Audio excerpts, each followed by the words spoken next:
Hola, this video is all about comparisons.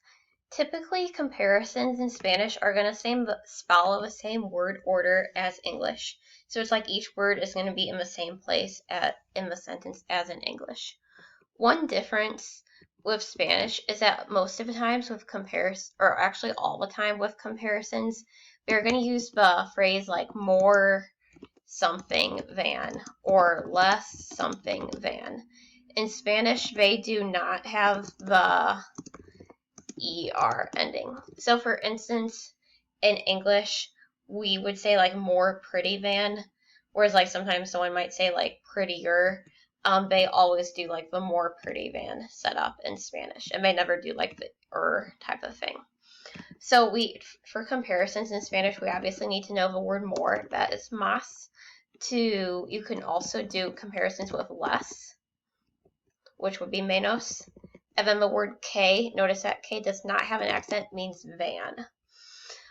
With these words, we'd always say like more than or less than. You can remember that the word que is always going to go with the words, the más or menos. Another comparison we can do in English or Spanish is like as much as, such as like he has as many books as her, or he reads as much as her, or his book is as big as hers. Then we're going to use these words like tan, tanto, and como. So in these comparisons, tan or tanto is going to be like the first as, and then como is going to be the second as in those setups. The difference between tan and tanto is that you're going to use the word tan when you're comparing an adjective trait, and then tanto is going to be when comparing a noun or verb trait.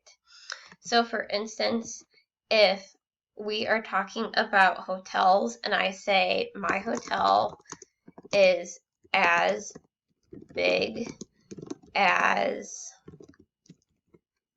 the other one, I would have to use tan here because I'm comparing how big the hotels are. Let's say now I want to discuss how many rooms my hotel has. So if I say mi hotel tiene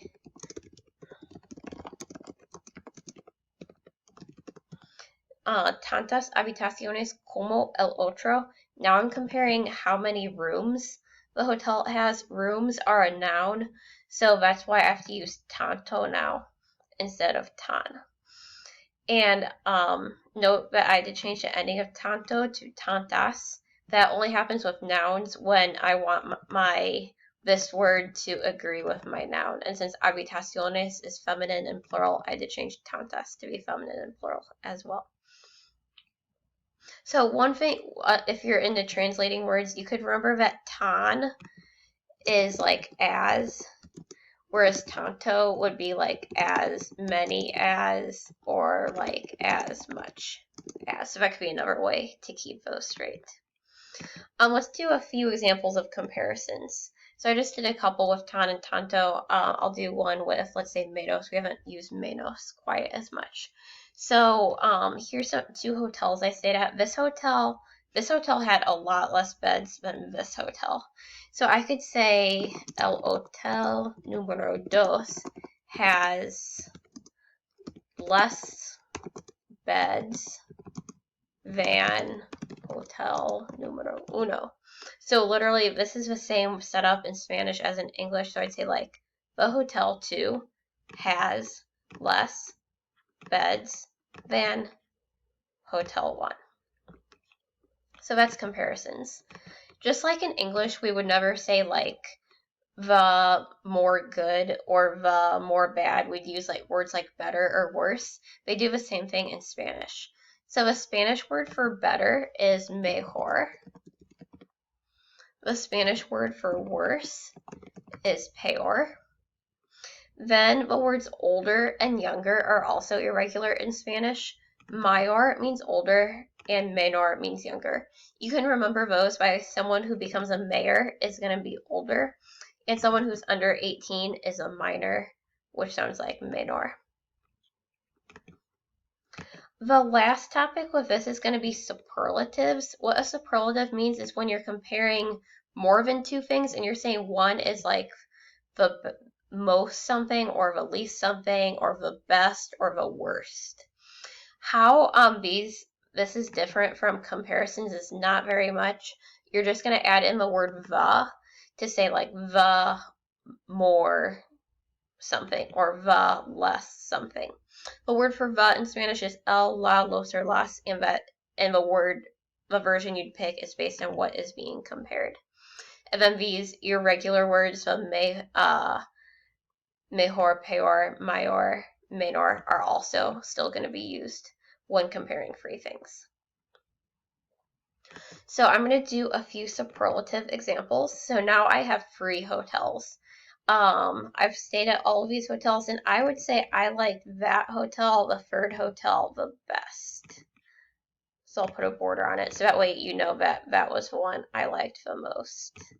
So I'm going to be talking about that hotel a bit. Oh, that's highlighted in pink now. So I thought that hotel was the cleanest. So I'm going to say el hotel número 3 es el más limpio. So I'm saying, and this is also going to be the same word order as English, I'm saying the 3rd hotel is the most clean. So that would be an example of an adjective. This hotel also had the best bathrooms. They were very modern. So I could say el hotel número 3 tiene the best bathrooms. So notice that instead of saying like more good, I'd use the word mejor. I made the word mejor plural to be mejores to agree with baños.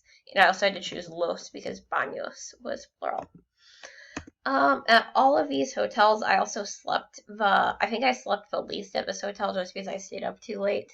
So I could say yo dormí, that's preterite past tense for I slept, the least, al menos en hotel número 3. So here I chose el as my word for the because I'm comparing a verb to sleep, and verbs never have gender, so that's why I chose el in this case. So that is comparisons and superlatives. Really, superlatives is probably what's new to you. The key to doing superlatives is add the word the, and it's still pretty similar to the English word order. Have a good day.